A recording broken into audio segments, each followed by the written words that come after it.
it's still a Christmas Day special here on the morning show. Now for global business updates, Rotus Odiri joins us in style. Good morning, Merry Christmas, Happy Holidays to everyone around the world, including you three awesome folks this morning. Good morning, Rotus. Merry Christmas. Merry Christmas. Merry Christmas to you all. Merry Christmas. Merry Christmas. How are you all doing? Yeah, look, I mean, it's been a year of a lot of activity. And essentially, I mean, it's just we're just looking back on some of the biggest stories of the year. So, I mean, kicking off with the central banks, right? When you look at what happened with the monetary policy this year, from the European Central Bank with Christine Lagarde to this man, the U.S. Federal Reserve Chair Jerome Powell, and of course Andrew Bailey at the Bank of England, higher for longer, fighting inflation, holding rates towards the end of the year, and the market's anticipating that there will be rate cuts next year. So it's been a very eventful year for central banks with monetary policy. From there, we move to India, a country that I've talked about a whole lot. If you remember early this year, the Charanda probe, it landed on the moon. India became this year the fourth nation after the USA, after China, after Russia to land on the moon this particular year. So it was a milestone moment, not to talk of 7.6% GDP growth, not to talk of Apple opening stores with Tim Cook flying there, not to talk of Foxconn wanting to invest $1.5 billion. India, of course, was a very, very big story this business year. We go to China. China's property markets, they had, of course, a number of issues. The property markets was downgraded by Moody's, if you remember this year, because they faced a lot of issues with respect to liquidity in China's property market. So that was a big issue that China faced, and of course, it has led to a lot of concerns about the economic woes of China. Then Argentina, Javier Milei, as you know, of course, elected president this year in Argentina. He, of course, had that big chainsaw at his rallies. They've devalued, Rufai was mentioning Argentina earlier on this morning, devalued the peso by 50%. They, of course, is going on a lot of radical changes this year. There have been protests, but that's been one of the biggest highlights as far as this year has been concerned from Argentina. And then artificial intelligence. How can we not talk about AI? Yeah. And Sam Altman at ChatGPT, him getting kicked out, him coming back to the company, the amount of money that Microsoft invested in them. My artificial intelligence girlfriend with DG and the testing that's been done on that app. So AI, of course, has been a really big story this year. And then I think we now go to the movies. The biggest movie of this year was a female-led movie. It was Greta Gerwig's Barbie, making $1.4 billion at the global box office. Biggest movie for a female-led director. On the entertainment sector, if you think about how America still influences the world with music and movies, the Barbie was a very, very big example of that. And then, of course, we have to come to Nigeria and President Tinubu and the reforms that he undertook this year. They were bold reforms because of the aftermath. You've seen what's been going on with inflation. Rufai and Dr. Three of you mentioned that earlier as well. You've seen what's been going on with cost of living. But the simple fact is that they were bold reforms because he knew what the consequences were. And we've gone back and forth on this all year long since June, right? I think those were very bold reforms because of the fact that he recognized Nigeria's fiscal structure and where it is, and he had to take those tough decisions. And I think hopefully 2024 we'll see more stabilization, because you've got to take the bitter pill at some point. You got to talk about Dangote, of course, and the milestone reached with the crude shipments, where we went over to the Dangote refinery. So of course, look at that crude shipment that came in, and of course, we're looking forward to what will be contributions towards the downstream sector of Nigeria's economy with that milestone for Dangote. And then finally, my business leaders, I'm going to differ a little bit with our colleagues over at this stage. So yeah, a little bit of controversy. My top business leaders are still, of course, Alhaji Aliko Dangote, still Femi Otedola, of course, with Femi Otedola, FBN Holdings, of course, with Dangote, of course, I just mentioned the refinery and what the Dangote Group has contributed to the economy in terms of job creation. Femi Otedola, I mean, look, everything he touched almost turned to gold, right? Money Central picked him as the corporate titan of the year. Geregu is up 168% investments on the stock exchange. FBN Holdings joined the Trillion Market Club on the NGX this year. If you think and Gerigu is soon to join. And Senator Gerigu is soon to join. So you have two companies on the indeed, Trillion from him. And then you look at his corporate activism, with him being responsible, of course, partly responsible for Transcorp rising astronomically. Transcorp is up by 860-something%. And then, Alhaji Rabiu of the Boer Group. Remember Arise News of Rufai, we were in Abidjan this year for the Africa CEO Forum. That was where the International Finance Corporation announced that $500 million deal, the largest investment in northern Nigeria, where the Boer Group is going to be making investments in Sokoto, with the possibly 12,000 jobs being created with that investment in northern Nigeria with their cement plant. So I took out Mele Kyari and I've put Tony Elumelu. I believe that Tony Elumelu is one of my corporate leaders of this year. If you look at Transcorp Power, hit a milestone of 10 years this year after post-privatization with that major investment, 972 megawatts or so in Ugeli. Transcorp Hotels is up, I think, 600 and something% this year. Transcorp Group is up about 800% this year. UBA is up about 213% this year.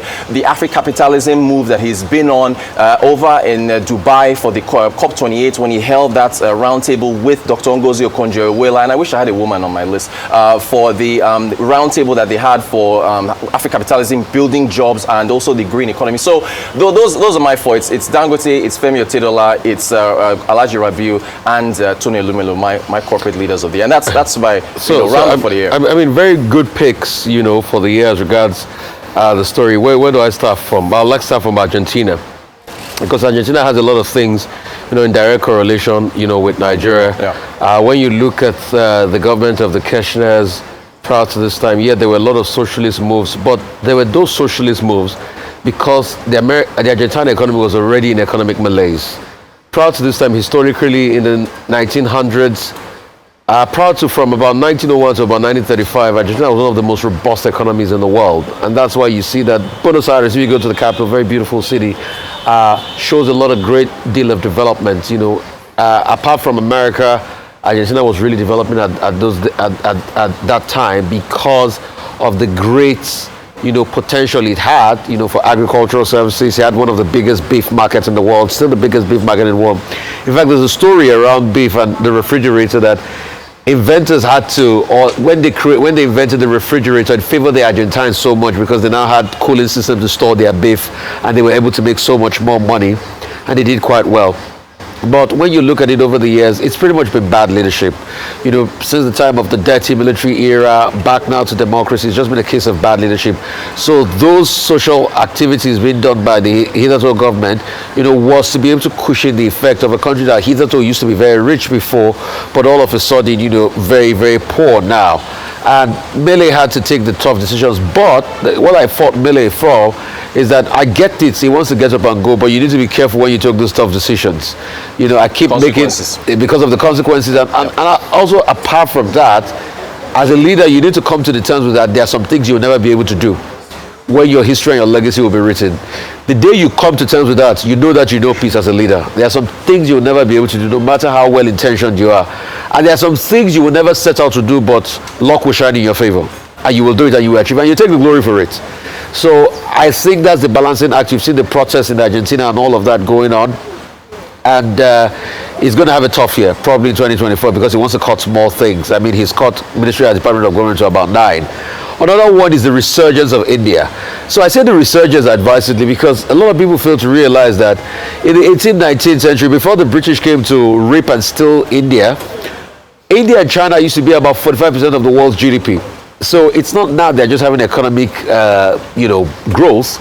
It's always been the case. And under government of Modi, although it's come with a lot of challenges, because remember when Nigeria had growth in the mid 2014, 2015, we used to complain, where are the jobs? That's just the case too in India. India has a lot of economic resurgence, but it's not trickle-down economics. It doesn't get to the lower of the lower rung. But great things are happening on the top. And it's been led by Narendra Modi. At the same time, they are doing that, stifling opposition, stifling free speech. You think politicians pay online influencers in Nigeria? Just go to India. There are some people that their full-time work to be able to, and almost all the top media companies, take for instance like NDTV has been bought in favor of Narendra Modi. You remember one of his cronies recently that had the case with Heidenberg Group and all of that. So that's another one. So there are many things as regard dynamics as regards the Indian economy, but it showed resurgence. It's so resilient. It's growing like wildfire. 7.6% is almost unbelievable at this time. I mean, so I also want to talk about the general economic malaise in America vis-a-vis job growth. Real quick, there's two things I forgot to mention. And you've reminded me. Silicon Valley Bank, the collapse of March Silicon Valley Bank, and of course Sam Bankman-Fried being convicted of fraud this year for the collapse of FTX. And I also want to add the story of Binance too being convicted, because when Sam Bankman-Fried was convicted of fraud, the leader of Binance was trying to bail him out, not knowing that the guy that was trying to bail out Sam Bankman-Fried was also deep in fraud. And that also raised questions about the crypto market, although some people have been trying to calm things down. Also, you talked about Silicon Valley Bank. That was scary. And for the very first time since America had to take the very strong measures to bail out banks at the subprime market crisis in 2008, they had to go in heavily again and build that bank. The collapse of the Silicon Valley Bank was a big crisis. But Joe Biden said, I will go all out and I'll stand the time. American government has not been able to tell us what they use in bailing out that bank.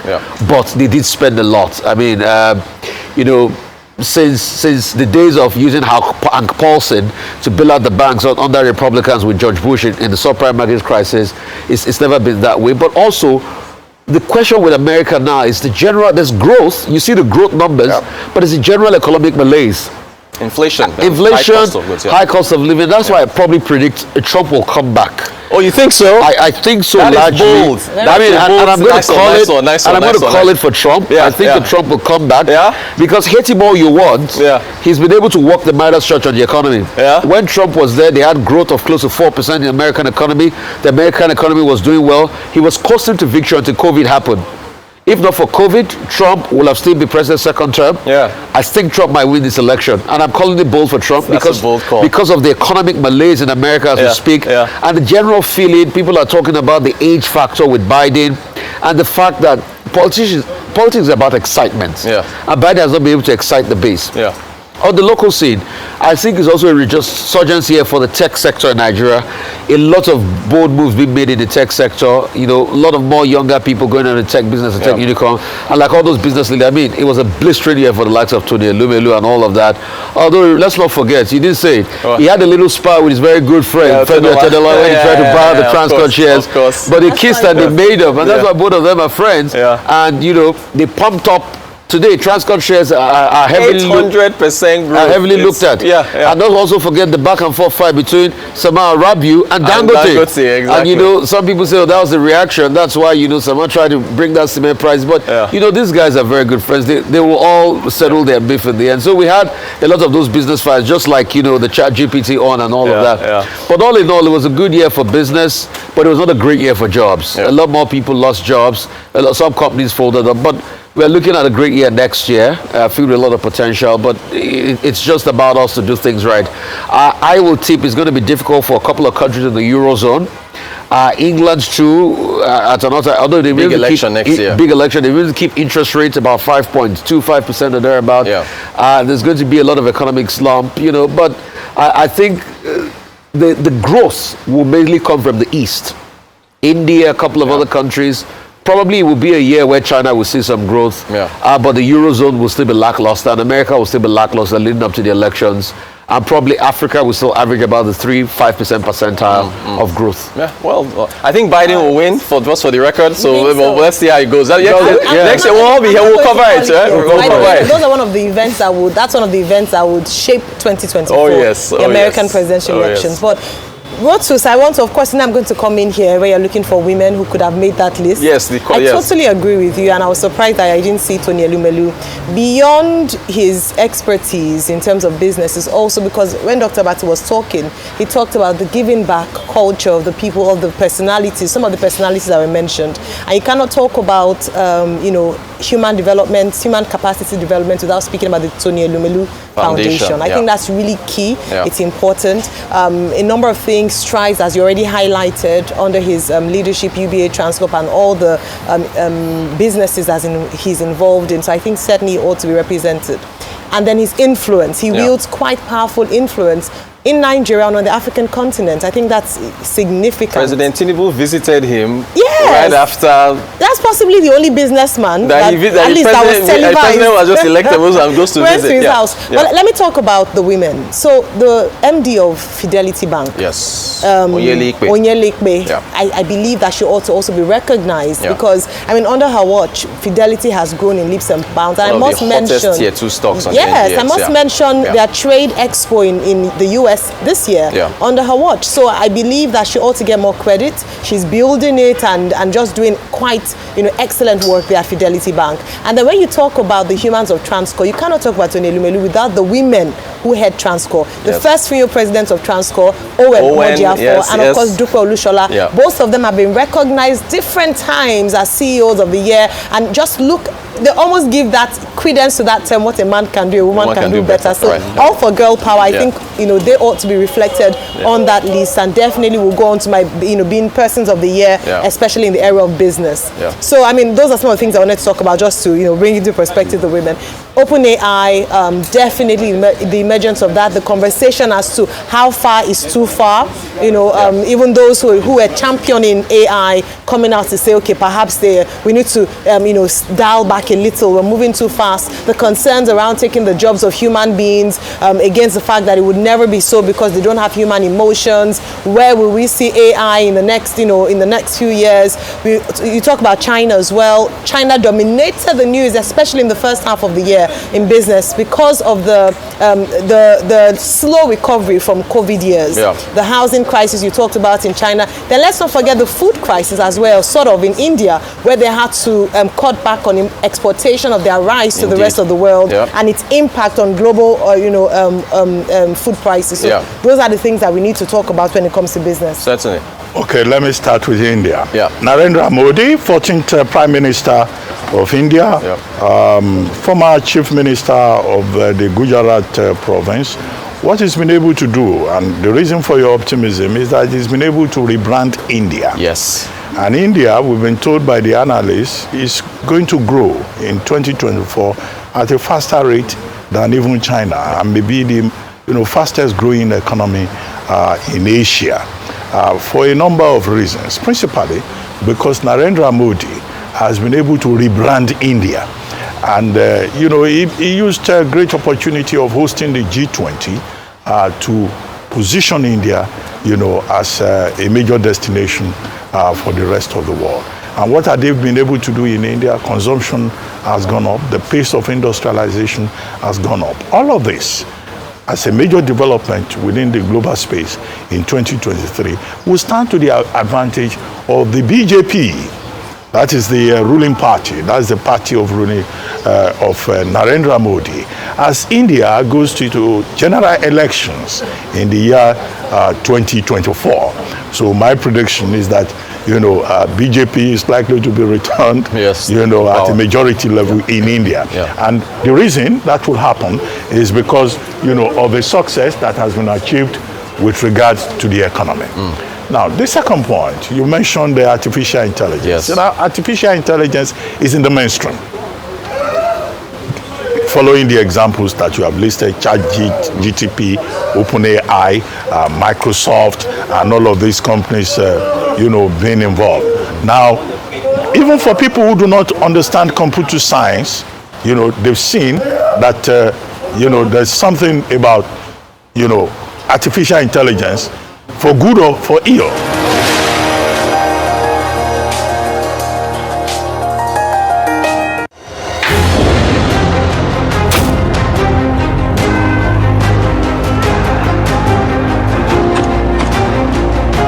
"2023 was a year where conflicts raged across the globe.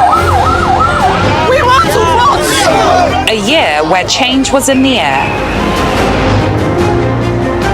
A year where machines caught up with humans.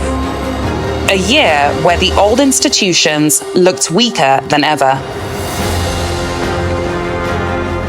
A year where justice was on trial. In this turbulent year, who could you trust? Nigeria's award-winning news channel was your trusted guide to a complex world. Our correspondents were front and center at the events that shaped the year. Our analysts were here to make sense of the information overload.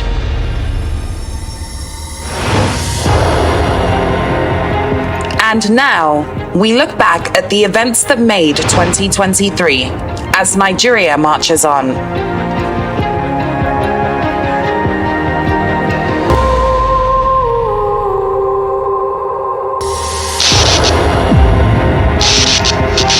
Nigeria has an electricity problem. Here is Dr. Ruben Abati on the flagship morning show on Arise News.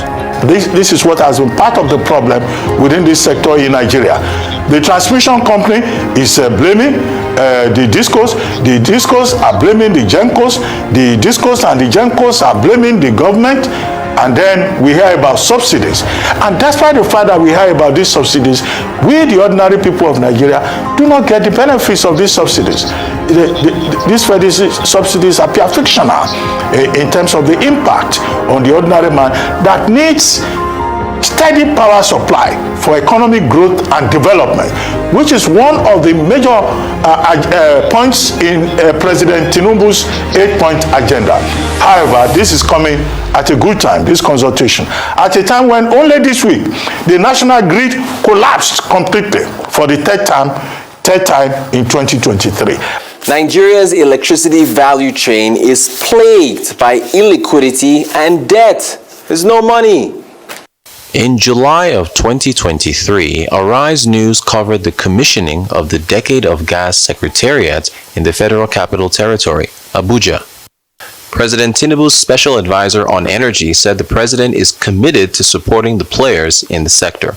Investment, climate issues, policy direction, a lot of those things are important, and the president is very committed to supporting the secretariat and all the different partners in the private sector in working towards this and making sure that we deliver key projects starting immediately. It was revealed that legacy gas debts of the power sector to gas suppliers was between $700 million to $1 billion.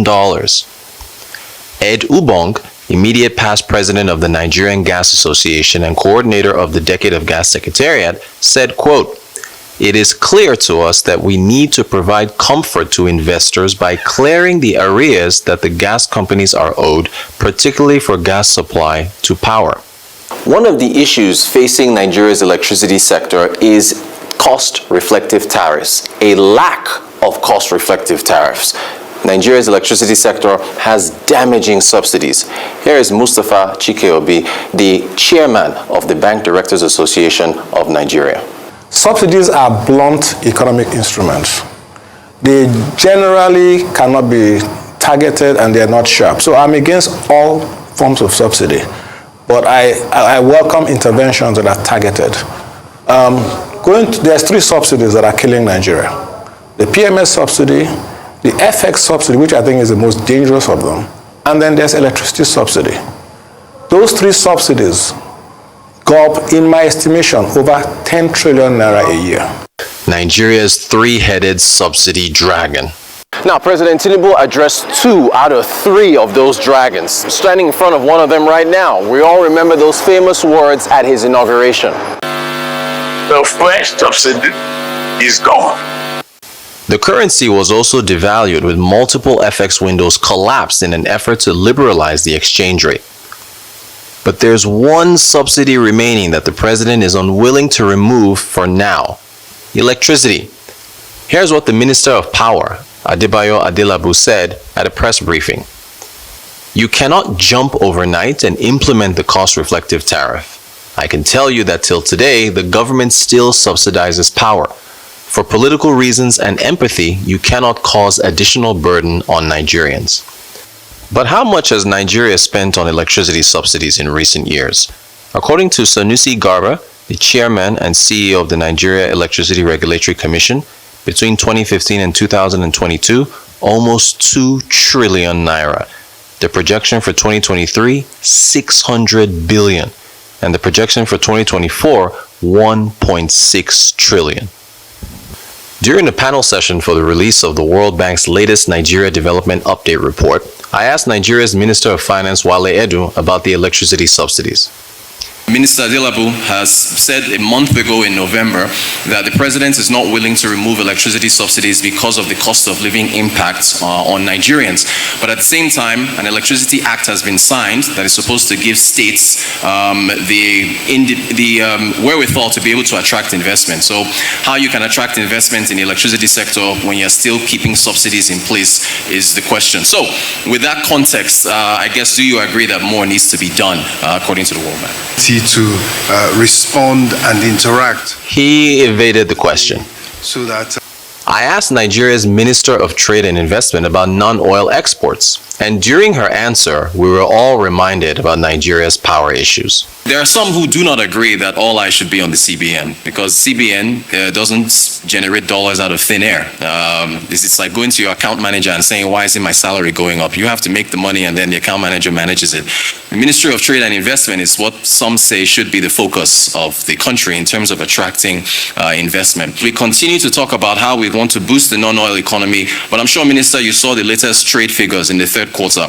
Our foreign trades in goods, 18 trillion naira total trade. Exports was 10 trillion, imports was 8. Out of that 10 trillion, 9.6 was crude oil. So it's still an economy that is very, very much dependent on crude oil. So what are your plans to grow the non-oil economy? And specifically, more specifically, what are your plans to attract the investments as the Ministry of Trade and Investment into Nigeria that can give the CBN the liquidity it needs for price stability? And your question, I was wondering how many hours do I have to answer that question? Take as long as you like. We realize that the value addition to those raw materials will provide us more FX revenue. So now the administration is now focusing on processes or policies that will help to facilitate the creation of industries that will add value to our raw materials. And the president categorically came out saying, we need to do away. Oh dear, oh dear. The lights went out while we were speaking, right? The depreciation of the naira is what has created the immediate challenge, right? Because many of the cost-reflective tariffs are linked to the exchange rate. So this is a problem that government is fully aware of. What I've heard the president say is, look, at this point, given all the pain that the population has already endured, we're going to take our time. Nigeria has to fix her electricity issues. Her economic future depends on it. For Rise News, Rhoda Sodiri.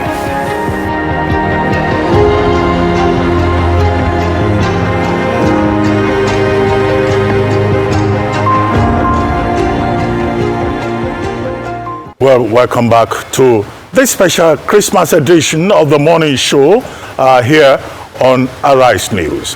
Well, we've just shown, a year-end documentary prepared by Rhoda Sodiri on the power sector in Nigeria. Well, Rhoda Sodiri, maybe you want to speak to that before I continue from where I started, before I stopped, before we took that documentary. Right. So look, as the commentary showed, Nigeria's three major dragons, subsidy dragons, foreign exchange, fuel, and power.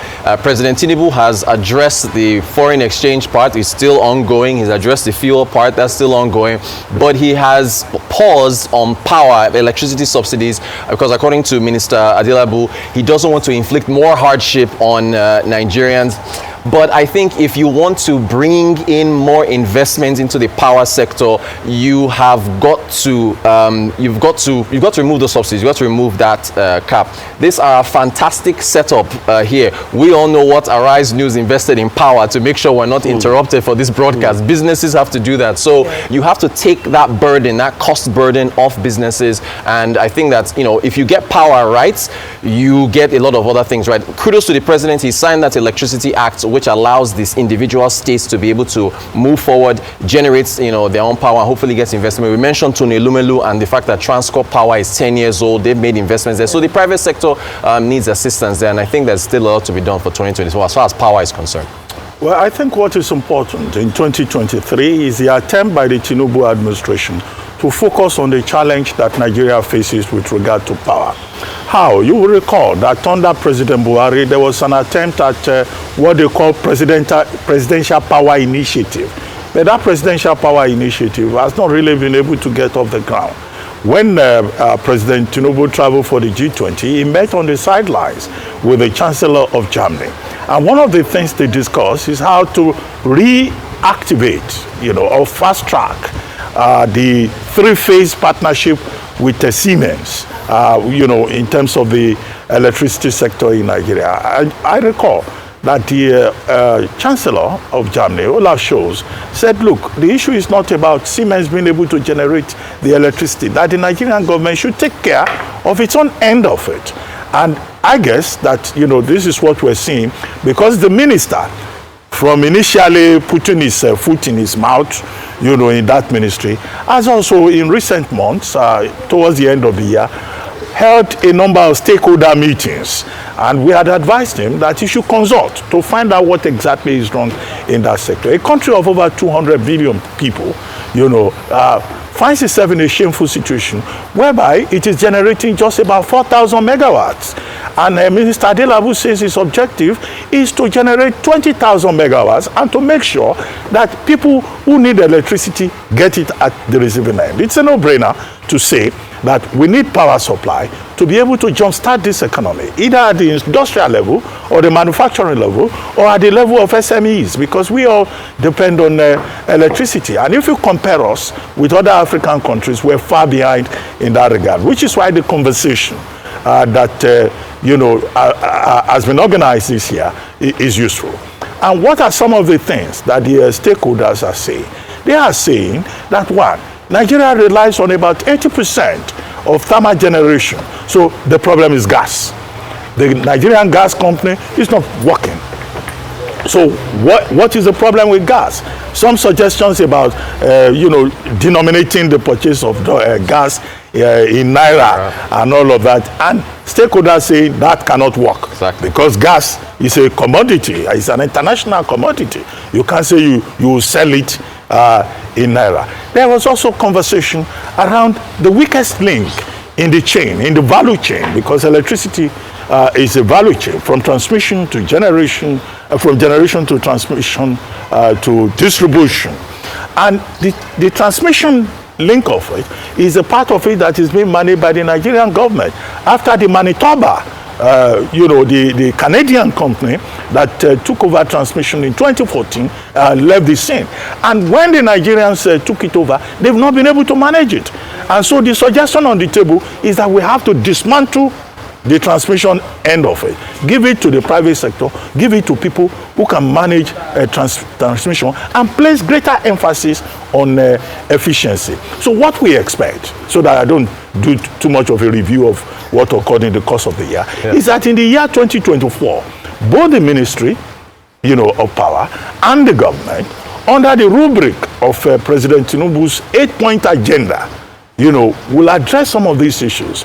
The only one I don't want to push too much is, the stakeholders asking for service-reflective, cost-reflective tariffs. Well, as a consumer of electricity, I don't want to support additional tariffs. But there is a framework in place. The private sector come in and you don't want to pay the tariff. But there is a framework in place under the Electricity Act, under the MITO Act, and all that. Yeah. And all of these things are worked out in terms of bands, and how, industries pay more, ordinary people like us pay less. But the devil is in the details. Yeah. What we expect is progress in terms of power generation. Now, let me go back to where I stopped when I was talking about artificial intelligence coming into the mainstream. And I stopped at the point where I was saying that, look, for good or for ill, because even the people who are investing in artificial intelligence are saying that there is the possibility that it could pose a threat to jobs, to the future of humanity. But from the evaluation that we have seen by the scientists themselves, it looks like it's the wave of technology. You cannot do anything about it. So the thing is regulation, of AI, and many countries in Europe and in North America are already talking about the regulation, particularly in terms of the moral indications, the value-laden implications of artificial intelligence. But in terms of benefits, it can do a lot to enhance productivity, to redefine the world of work, and to create new opportunities in terms of science and even medicine, examples of which have been identified. In 2023, it was also the year of Elon Musk, your good friend. I'm surprised you left him out. Now, it was the year that he redefined Twitter and rebranded it to X. Although he also ran into troubles, with his anti-Semitism, with big companies pulling out their advertising, and he's saying that if anything happens to X, we should blame those advertisers who will have killed the company. But of course, the major issue in my view is Elon Musk's own, politics. You talked about the banking jitters. That's the exact expression, all right? And you mentioned the Silicon Valley Bank. There's also the Signature Bank. You remember, we started the year with this banking crisis. There's also the First Republic Bank, which was acquired by JP Morgan Chase at the end of the, but in the course of the year, that was resolved. It was also the year of inflation. You mentioned inflation. Well, in 2022, there were anxieties about inflation. But in 2022, we saw, the Federal Reserve, the European Union, and the Bank of England pausing. The US paused about 3 times, similarly in the Bank of England, to such an extent now that there's greater optimism about 2024. With Jeremy Powell of the Federal Reserve in the US talking about likely 3 rate cuts in 2024, but Christine Lagarde is not that enthusiastic because she was saying, do we now have to start, cutting rates? So there's still caution about how inflation will turn out in 2024. But that's on the international scene. In Nigeria here, inflation is galloping. It's one of the things that those who are managing the economy in Nigeria will have to address, will have to deal with. The new central bank, Cardoso, says he has ideas about what to do. But it's not just about managing inflation in 2024. It's also about managing the liquidity problem within the economy. It's also about managing the fate of the Naira and the foreign exchange crisis that we have in Nigeria. Now, another thing I mentioned before you joined us is about what is called the Taylor Swift phenomenon. And it's not surprising that the Time magazine chose Taylor Swift as Person of the Year. I mean, creative economy, performance, Taylor Swift grossed best performance, concerts affected local economies, so that even the Federal Reserve at the end of the year, in looking at national economies and looking at race, had to factor in the performance of Taylor Swift and also Beyonce, the tour that she had. So you see how, culture can affect economy. But I think on the whole, the thing that remains to talk about is the resilience of the global economy in the year 2023. I mean, there was chaos, crypto chaos in 2022. There were predictions that the economy would not grow more than 2.9%, right? And we're hoping that, okay, by the end of the year, by next week, maybe when we get the reports, maybe we will still retain the 2.9%. But in spite of all of this, there was modest growth, surprisingly, in some economies. You may say it's modest because it's not like big growth. And now that we're in December, the projection, by I think it's Kristileva Georgieva, of the IMF, is that we can expect 3% growth in 2024.